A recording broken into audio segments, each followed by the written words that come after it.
सब कोई सेवा कर देना। ओ मैया रेवा नर्मदा जी के सब कोई सेवा कर बेना। सेवा कर देना रे आरती पूजा कर देना। सेवा कर देना रे आरती पूजा कर देना।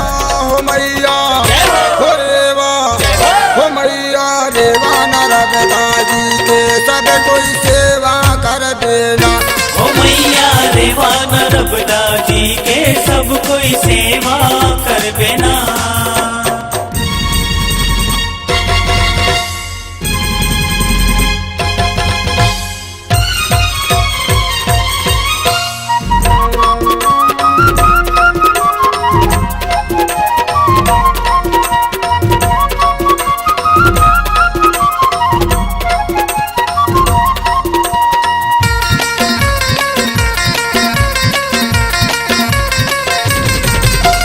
अब नहीं करना है दाली दुरी और नहीं करना दुर्गंध नर्मदा में नहीं करना दुर्गंध।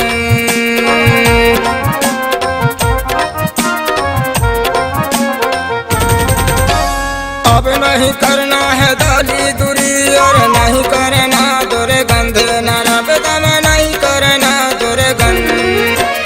मन मन के फल फूल लगा कर मन मन के फल फूल लगा कर देना है सुगंध मैया हो रेवा हो मैया रेवा नर्मदा जी के सब कोई सेवा कर देना।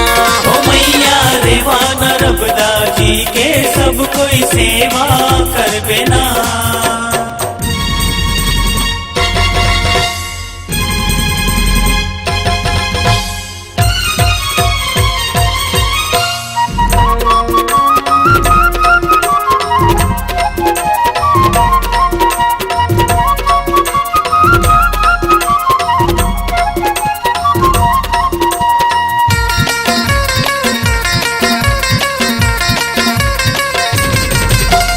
मैया नर्मदा है कंच कुमारी सबके पालनहारे रेवा सबके है पालनहारे।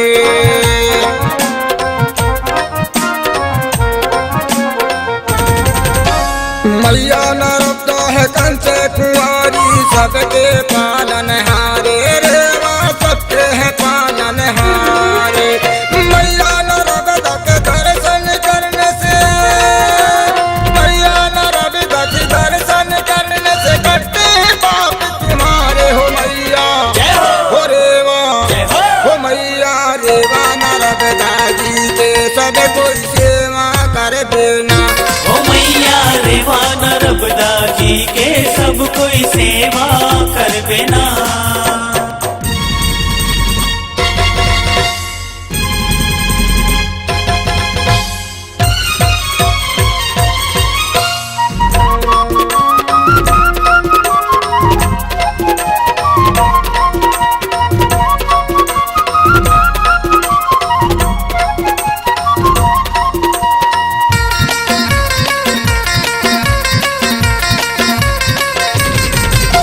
सुन ले देश के माता पिता और सुन लो भैया बहना सब कोई सुन लो रे भैया बहना।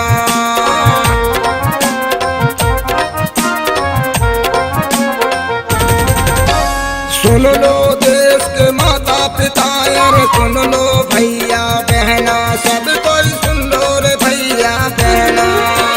तुलसी राम है गीत गवैया तुलसी राम है गीत गवैया अर्जी सुनो हमारे हो मैया हो रेवा हो मैया रेवा नर्मदा जी के सब कोई सेवा कर देना।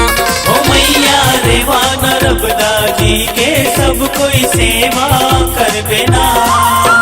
सेवा कर देना रे आरती पूजा कर देना। सेवा कर देना रे आरती पूजा कर देना।